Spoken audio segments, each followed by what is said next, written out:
evening. Welcome. I'm Ken Johnson. I'm the CEO of Hutchinson Regional Healthcare System, and I certainly want to welcome you tonight to First Course. Thank you for being out.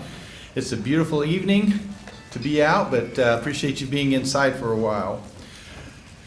We've talked about it, and we know that making medical decisions sometimes can be complicated. It's not easy knowing what's best for yourselves or for our families. Hutchinson Regional Healthcare System understands this, and we're striving to make the process as stress-free as possible. We offer many programs that keep our patients ahead of the healthcare decision game. Today, our speakers will discuss how filling out medical information is beneficial for you as well as for our caregivers here at the healthcare system. Some of the topics that will be discussed are advanced directives, the new medical alert program at our healthcare system, and our patient portal. We hope you will use this information to complete important medical forms and make use of the medical alert packets that we've left on your chairs. So I'd like to introduce our panelists tonight. First of all is Amanda Hullett. Wave or stand up or something. They probably can't see you because of me. Amanda is our interim vice president of patient care services at the medical center. Also joining us is Terry David. He's the director of our Reno County EMS. Also with us tonight is Tara Dahlstrom. She is the director of business development and ancillary services for hospice and home care of Reno County. And then last but not least is Emily Cavallo, the privacy officer of our healthcare system. So please join me in welcoming our speakers, and again, thank you for coming.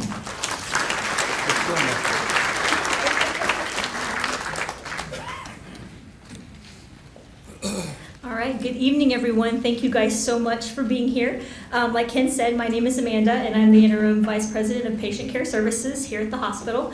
And I've been with the organization for 11 years now, but before I took this role, I was with the care management department. And tonight we're going to talk about something that is a passion of mine and something that we worked a lot with in care management, and that is healthcare decisions and how to make those and how you have a voice. So to start off, I want to ask you guys a quick question. How many of you have someone that can help you make healthcare decisions? Okay, so a pretty good number in here. This next question, you don't have to raise your hand, but I want you to think about it throughout the evening. And that question is, how many of you have talked to that person who's going to help you make healthcare decisions and have talked about what that looks like for you?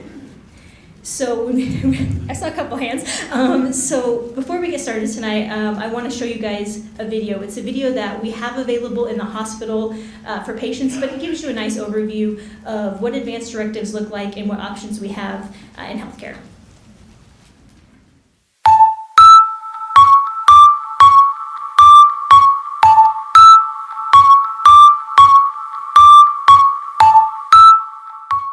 Life is full of unexpected changes. There may come a point in your life where you're unable to make decisions for yourself. That's where advanced directives come in. Advanced directives are a way for physicians to help create a plan of care for you and your family to make decisions for you when you can't make them for yourself. There are 3 legal documents and 1 directive that help create these plans of care. Let's take a closer look at these 4 documents. The living will is a legal document that allows you to state in advance that your dying process should not be artificially prolonged in case of an incurable injury, disease, or illness. The living will applies only when you have been diagnosed and certified terminal by 2 physicians. The living will allows your designated durable power of attorney and your physician's directions for your end-of-life wishes and allows for both the withholding and withdrawing of treatment. The Do Not Resuscitate Order request form allows you to direct your physician and family on your wishes to not receive CPR, also known as cardiopulmonary resuscitation. This form is important to have in place when you are terminally ill and desire for a natural death. It states, if my heart stops beating or if I stop breathing, no medical procedures to restart breathing or heart functioning will be instituted. This does not stop treatment, it only stops resuscitation. This form must be signed by a physician. The healthcare directive allows you to state specific treatment options you would or would not want. The form can also help your durable power of attorney understand your treatment preferences. This form is also a great tool for having a conversation with your DPOA about your healthcare wishes. The Durable Power of Attorney for Healthcare Decisions, also known as your DPOA, allows you to name an individual who can legally make healthcare decisions for you when you are unable. The individual who is appointed as your DPOA should be able to uphold your wishes for healthcare decisions in spite of their own preferences. This document will allow the DPOA to make decisions about all your healthcare needs, such as treatment, choice of physicians, long-term care, home health services, hospice services, and other healthcare needs. This document only goes into effect when you are unable to make decisions for yourself or you request someone to make decisions for you. Healthcare and end-of-life decisions are some of the most important decisions you can make. If you need any additional information or help completing advanced directives, please contact Hutchinson Regional Healthcare Systems. We're here to help.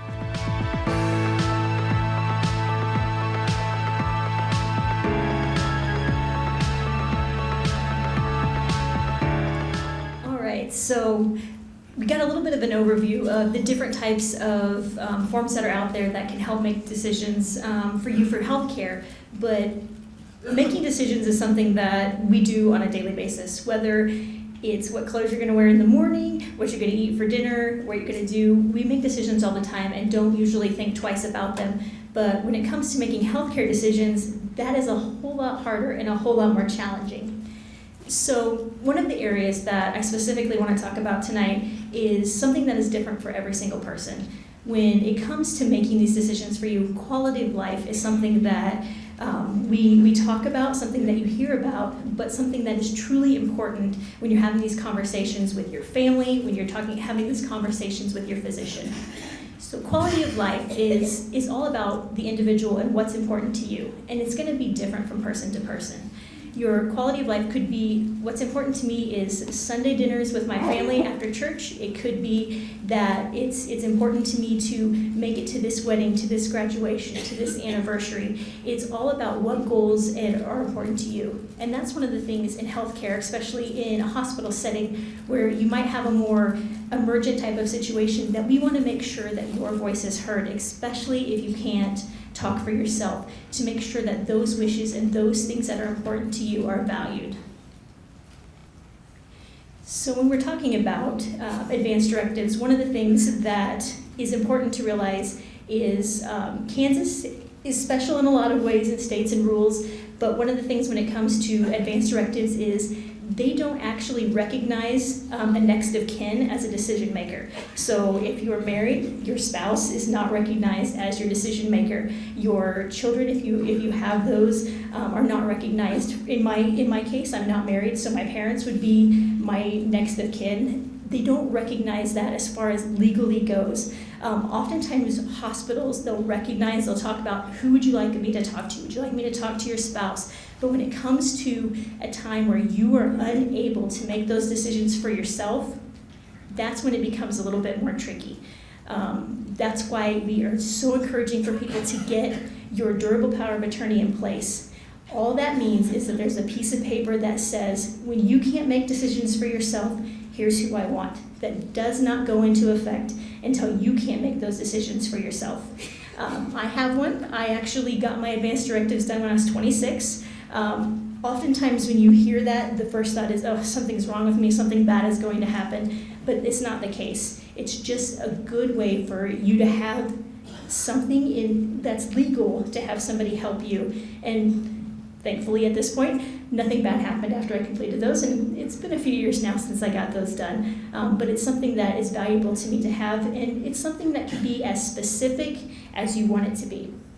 So in the video, you heard a little bit about the four main forms that we have, which are a durable power of attorney for healthcare decisions, which is where you designate somebody to make that decision for you, whether it be a family member, a friend, whoever you trust to make those decisions for you.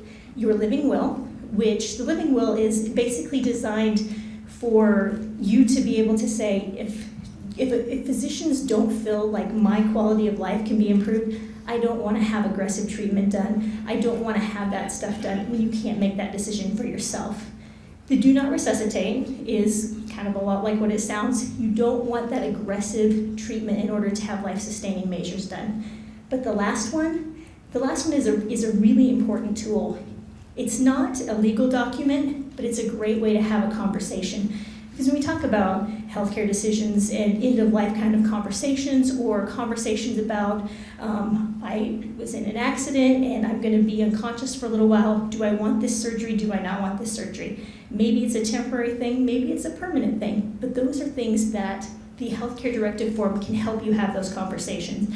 And it could be as simple as, and for me personally, I like to eat. Food is really important to me, having family dinners, cooking and eating. So for me, having a feeding tube put in is not something that I would wish to have, because having that family dinner time is a big value to me. And so using the healthcare directive gives you that additional tool to help you have those tough conversations, to think through those scenarios that you may not expect to come up, and have those when you're healthy, when you're doing well, when things are going well for you, because it's a whole lot harder to speculate or to have those conversations when you're in the middle of an emergency or a crisis.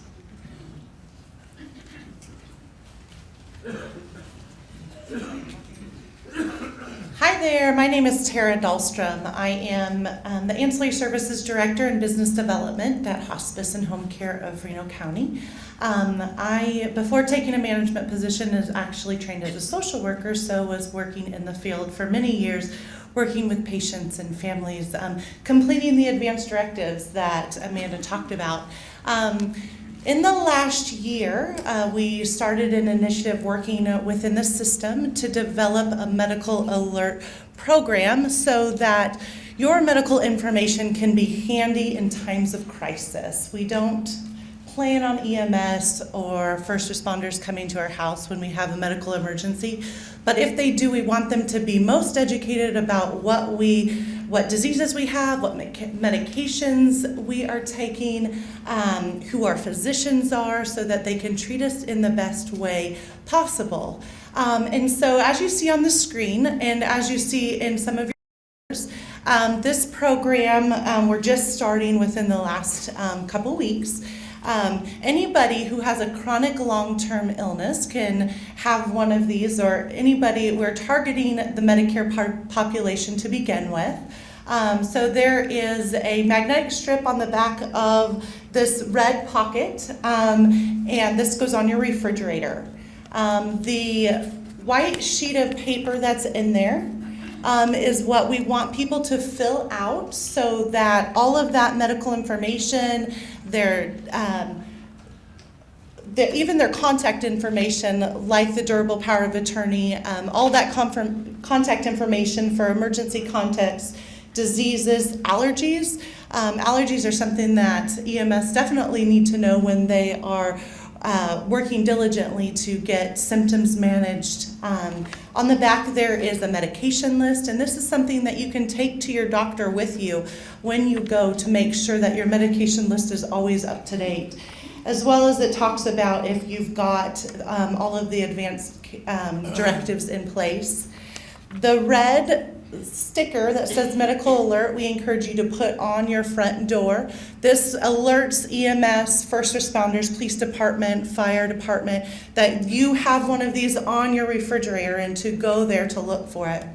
We also encourage you to put your advanced directives close by there as well, hanging on your refrigerator. That's kind of the commonplace that we are going to try to educate people, so that first responders know to go to one central location to find that information. So now you get to hear from the EMS chief, Terry David, about how important this paperwork is and how beneficial it can be. You did really well.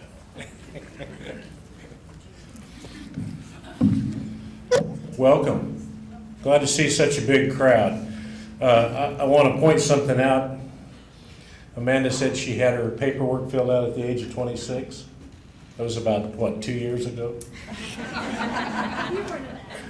I'm trying to do the best to get along with the nursing department. So I would tell you that she did say something very important at the very beginning when she first started talking, and that is you have to have this conversation with your family.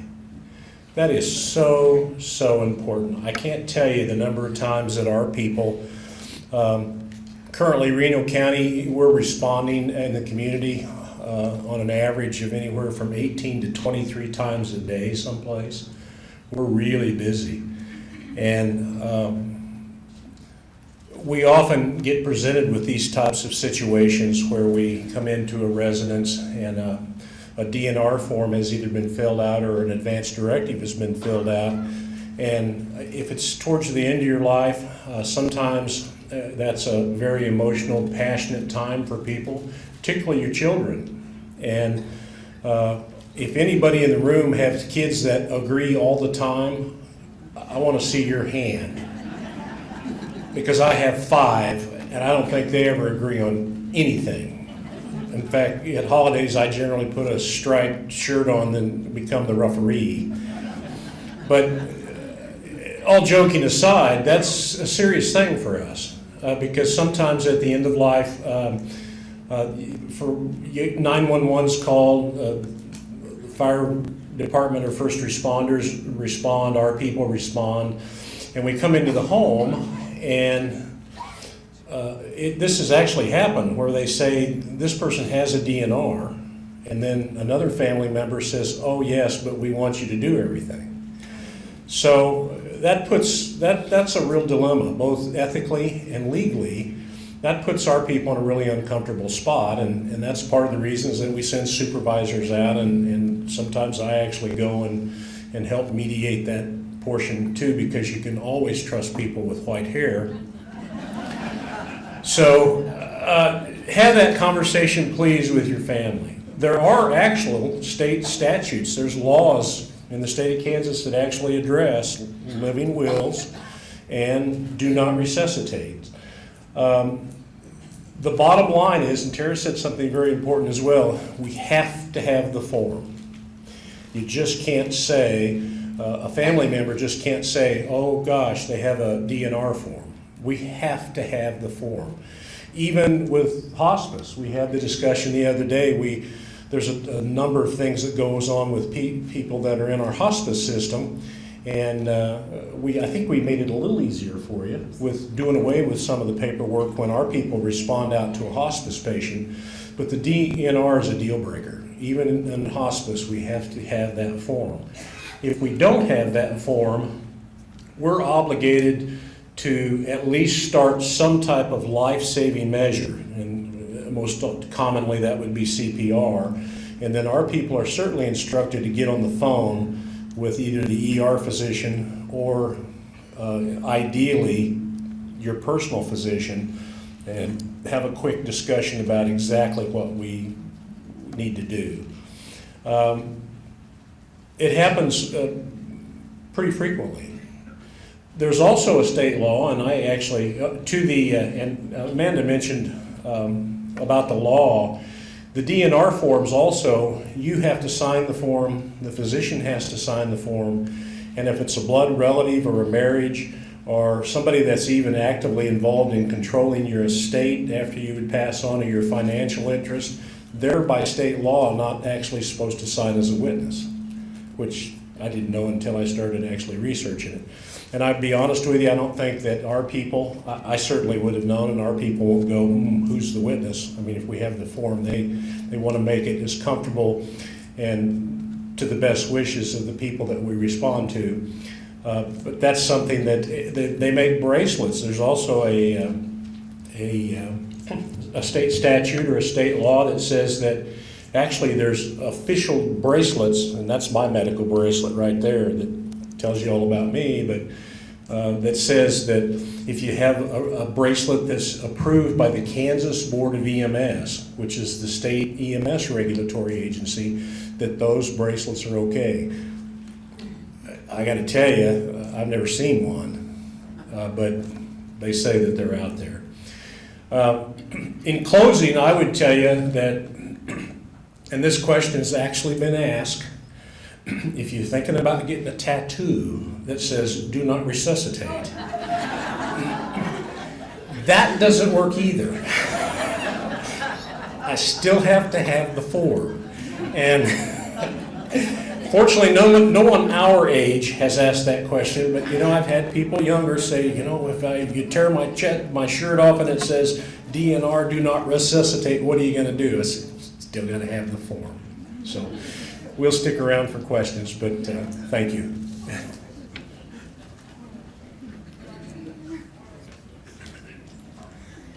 Good evening. My name is Emily, and I'm the privacy officer for the health system. I do enjoy this conversation. I enjoy having these talks, talking about advanced directives, talking about end-of-life care, what to do. I deal with patient rights when it comes to patient privacy and having to talk about what your rights are to your health care. This is just one of those additional steps. I'm actually going to touch on the patient portal piece. The patient portal piece is really key for all of us in trying to communicate within the community to others about what you already have in place. It is electronic for those of us that don't have family nearby. We have kids, grandkids, they want to be involved in our healthcare, they want to know what's happening, they want to hear about your hospital stay, they want to see results, they want to see tests.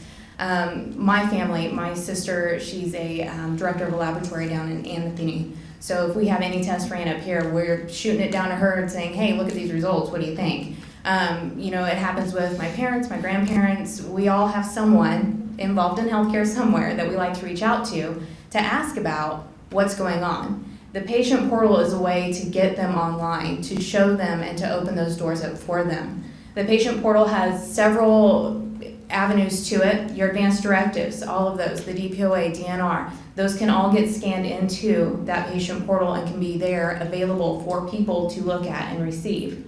You can send your information to other providers. So if you are planning or traveling out of state, going to be out of town, if you need to get information while you are out of town, if you have relatives that can access that for you, they can then again open it up, get it available for wherever it is that you're at if you're out visiting other people. We utilize the Kansas Health electronic records, kansashealtherecords.org. This does go through the Kansas Health Information Network. That was activated a few years ago, and everyone was really kind of opted into it. In order to get out of that, you had to fill out a form. But everyone that visits a facility, any of the doctor's facilities, kind of go into this network that is accessible to other users of KHIN. The patient portal that we utilize comes off of that network. So our information, when you come in and you see us, gets placed out onto this information network. You sign up for your portal, you can approve, read your documents, approve them, get them put on there, or your family can for you, and then that becomes available to other providers and other clinicians elsewhere. This is really what it looks like starting from the beginning. We do have patient admissions. The access staff can help you fill out forms if this is something that you're interested in, or if it's something that you're interested in getting your family involved in your healthcare, would like them to have access to. The very beginning of it is going to ask, of course, if you're a new user. So you do have to kind of use the computer a little bit and get it going from there. But once you open it up, it is a wealth of knowledge. The member activation code will get mailed to you if it's something that you choose to do. You just fill out the form. We'll send you an activation code. Enter in your birthday in order to get onto it, and then you're going to open up your account and that profile. There is a 911 card that is also available. So outside of the medical alert card that you have, within the patient portal, there's a 911 card that you can print out from there as well, and you can keep that on your wallet or on your person. It will contain a 4-digit PIN code. That PIN code will alert emergency responders that you are on patient portal, and if they have the access, they can enter in that PIN and pull up that patient portal, also seeing your allergies, your medications, your immunizations, who are your providers, social history, medical history, family history, all on there with patient portal.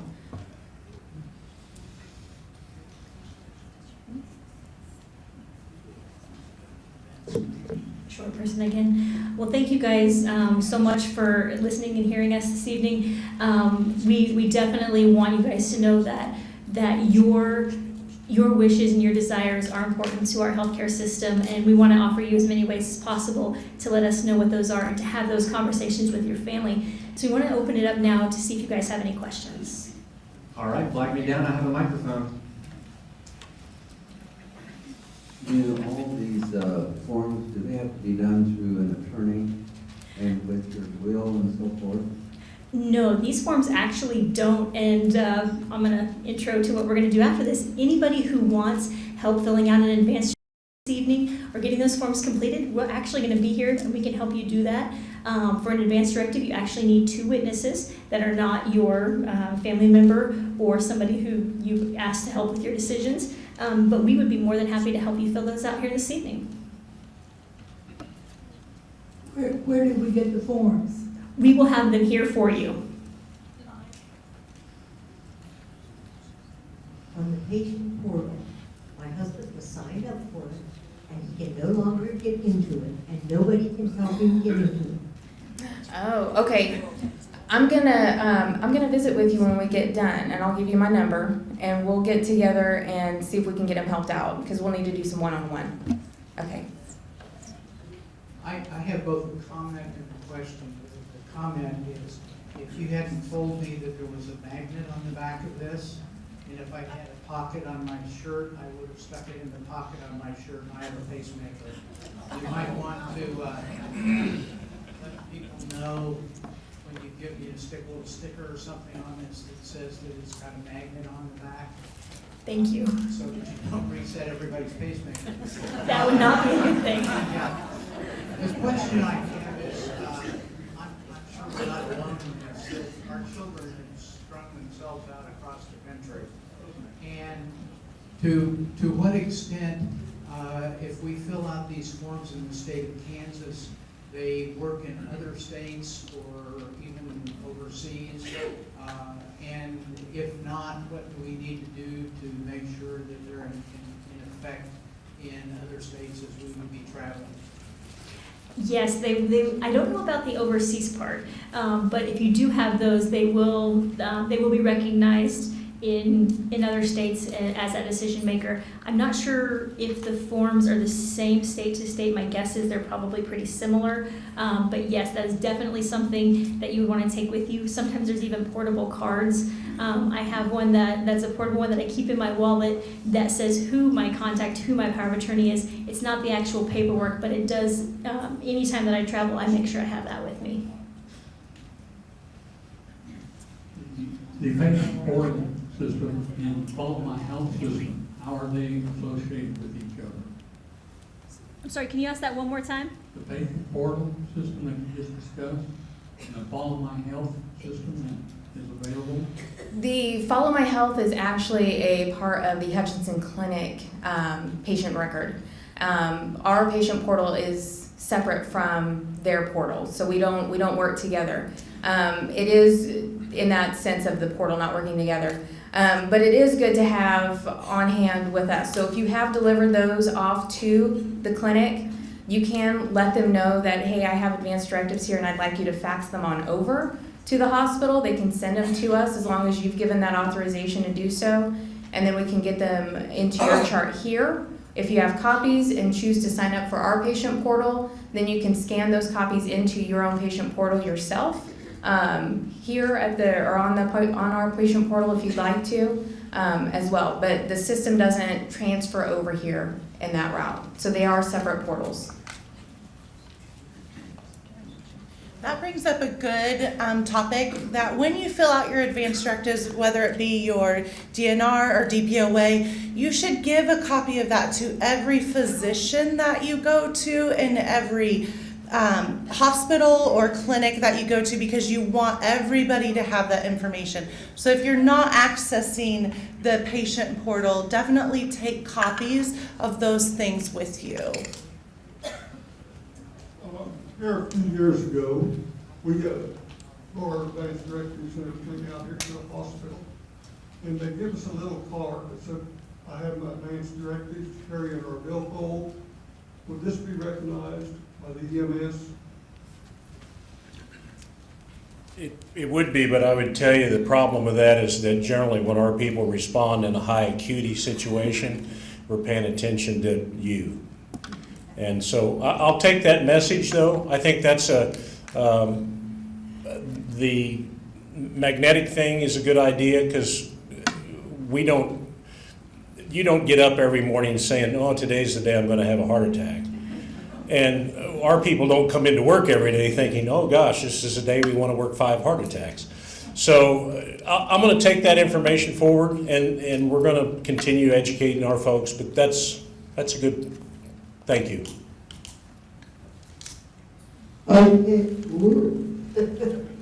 Okay, I turned in my papers over here quite some years ago. Can I look at them and see what I've signed? How would I do that?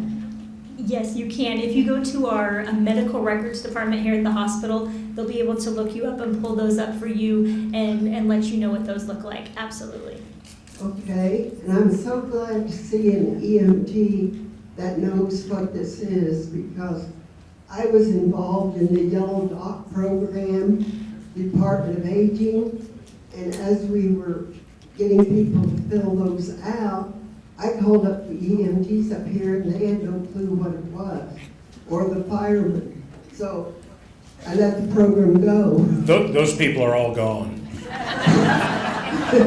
and I would tell you that the magnetic refrigerator thing, letters are going out for my friends that are sitting in the back of the pew from Lyons and from Rice County. Letters are going out to all the surrounding counties, to the EMS, police, fire, all the responders to help educate them that it's just not a Hutchinson or a Reno County thing, but we're going to get this out. And our area that we like to see people come in and that have that doctor here and come to see us, we want those people out there to know that as well. And I would tell you there's an awful lot of volunteers.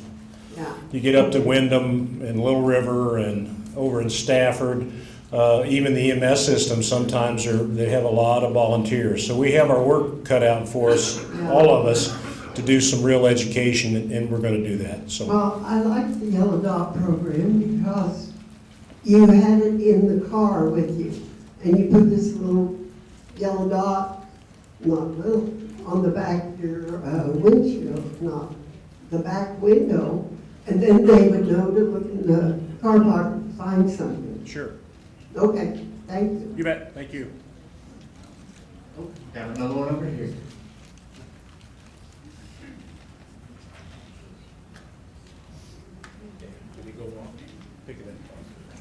I have a question for the EMT department.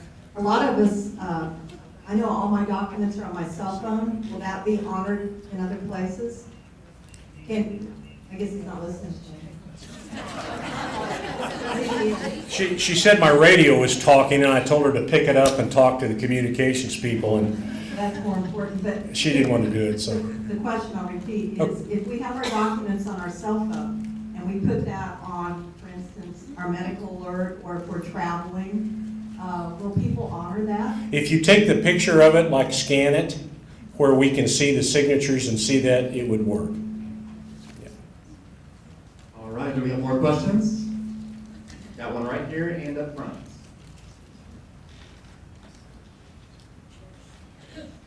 I might be young, but some of us are kind of confused. You said we couldn't use our family names. Is that only as a witness, or is that on all the papers? That is only as the witness. If you want to use your family for who you choose to be your decision makers, or who your contact information are, absolutely. They just can't be the ones to witness that that's who you chose. All right, you had your hand up here.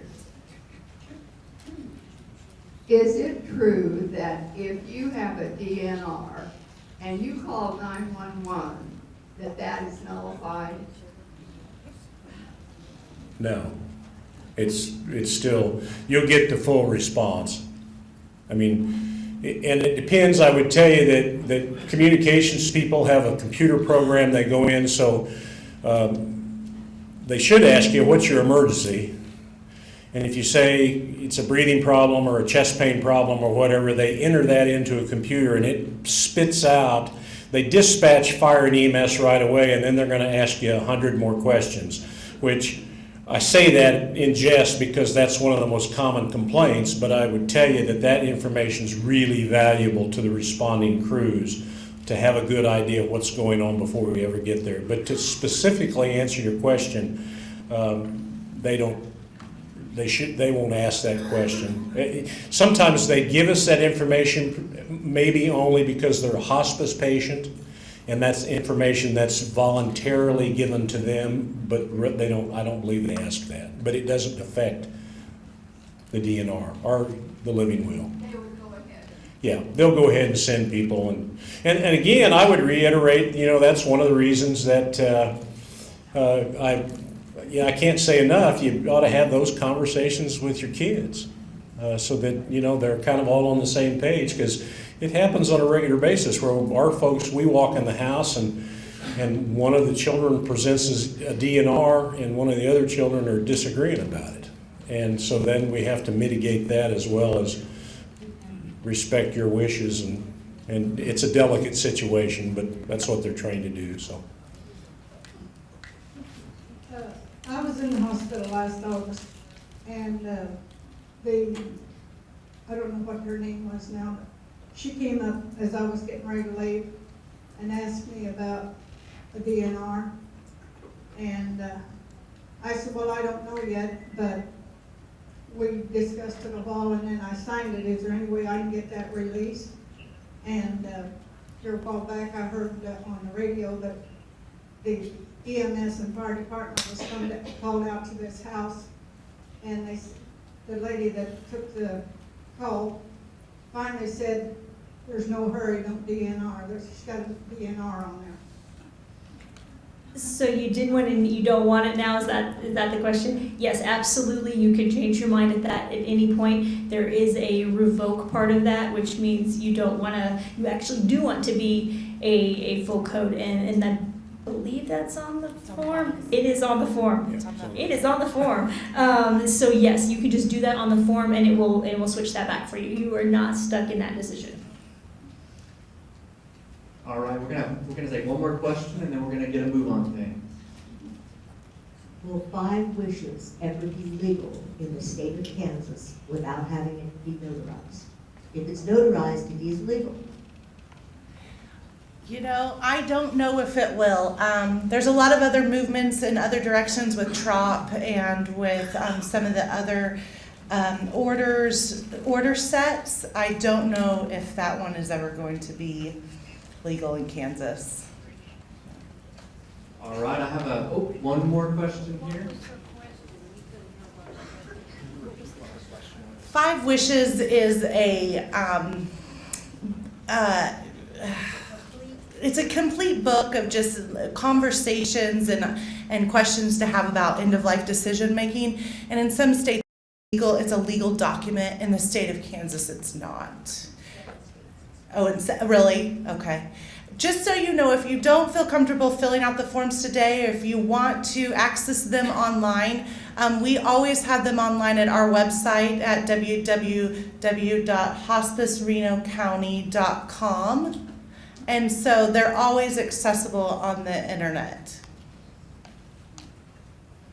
All right, well, thank you guys very much for coming and joining us this evening. If this is something that you want to do and you're interested in filling out a form tonight, we will have a table set up over there, and if we need one, we can move one to the other side. We're more than happy to help you guys fill out any forms you have or answer any additional questions you might have. If it's something that you want to think about, we will be at the health fair on Saturday down at the fairgrounds, and we will have a booth there that's helping people fill out advanced directives there as well. So if you want time to think about it, give phone numbers, talk to your family, we'll be available on Saturday as well.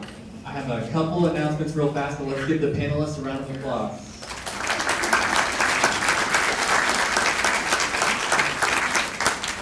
All right, so as many of you know, the video and the PowerPoint and the documents and reference today will be on the website, so you can find that in the next couple of days and then rewatch that or find new information. Next month we'll have Dr. Kane speaking about spinal surgeries. So, and then this weekend on Saturday at the fairgrounds is the family health fair. So there's actually going to be quite a bit of free health screenings, including blood lipids, blood pressure, breast cancer, skin cancer, dental, heart, carotid Doppler, and many others, you name it. So I do have a flyer up here, so if you want more information on that, please come see me afterwards. Thank you, everybody. Let's give them another round of applause.